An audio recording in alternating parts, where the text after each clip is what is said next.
Liftoff. Generally speaking, reporters and astronauts have little in common.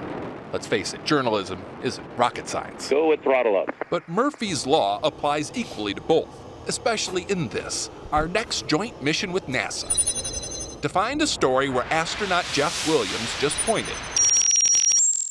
Houston, we have a problem. Several problems, actually. For starters, exactly where Jeff pointed was nowhere. The closest town, 3 hours down this dirt road to Docker River. It's an Aboriginal community of just 300, which brings us to our second problem. Normally, this is the point where I pick a name out of the phone book. But Docker River has no phone book, and the Aboriginal people are notoriously shy. So instead, we went around and got the names of all the people who would be willing to talk to us. Nope, we went back inside.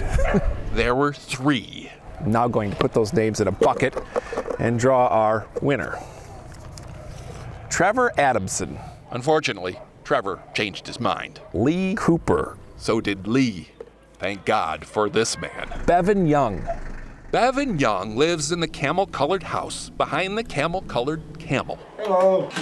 Despite breaking his foot recently, Bevyn was more than willing to walk me through his story.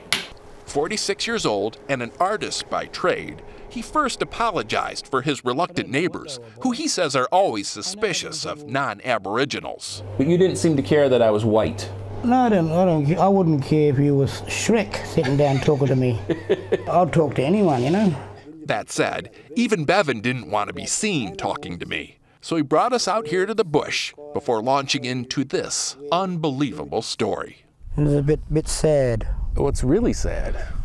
Bevyn told me he is part of Australia's stolen generations. Starting in the early 1900s and continuing into the 1970s, it was actually Australian government policy to take Aboriginal children away from their parents and place them in institutions or foster homes. Under the guise of helping the children become civilized, the government kidnapped about 100,000 kids total.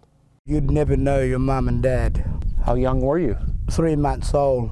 3 months old? A baby, 3 months old. Bevyn says he was sent to live with a white woman in Sydney, where he stayed until, at the age of 18, he decided to return to his Aboriginal roots.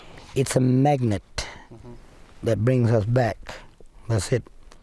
His was quite a story, until I found out it was just that, a story.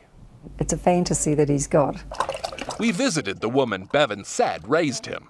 And I love him dearly, but I didn't bring him up. Lorraine Van Dyke says she didn't even meet Bevyn until he was 30. They're basically just friends. In fact, she says the only grain of truth to the story he told me, and tells everybody, is that he was forced to leave his village. But it was at the age of 10, and it was his own family that sent him away. Apparently, Bevyn was addicted to sniffing gasoline. It's a big problem here, and he needed treatment. Lorraine thinks he has rewritten history as a coping mechanism. Because he was sent away when he was 10, I think he's just craved someone to love him. In all the years I've done this, I've never had someone just fabricate their story. Yet my trip to Docker River was far from wasted. Although I'd heard of the stolen generations, I had no idea the extent of the scarring and resentment that still festers 40 years later. Of course, the irony is that I didn't learn that from the one man who agreed to talk to me, but rather from those 299 who flat out refused.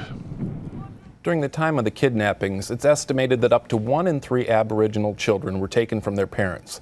Bevyn just wasn't one of them. Fortunately, we had a lot better luck in China, and that's next week. Which is good to hear. So this was a very, I mean, it turned out to be a really interesting story, I know, though, Steve. Yeah, it just wasn't his story. Yeah, but and it was made tougher by the fact that you had a close encounter with a dromedary. Yes, I did. A one-humped camel. I was minding my own business. This started eating on our side view mirror, and then this camel started started attacking me for no real reason. Did that hurt, or was No, it it did not hurt. It was actually, it was just, I was gumming me or something, but anyway. Well, it made for some fun video that we've gotten a lot of views out of. Yeah. But Steve, thanks very much.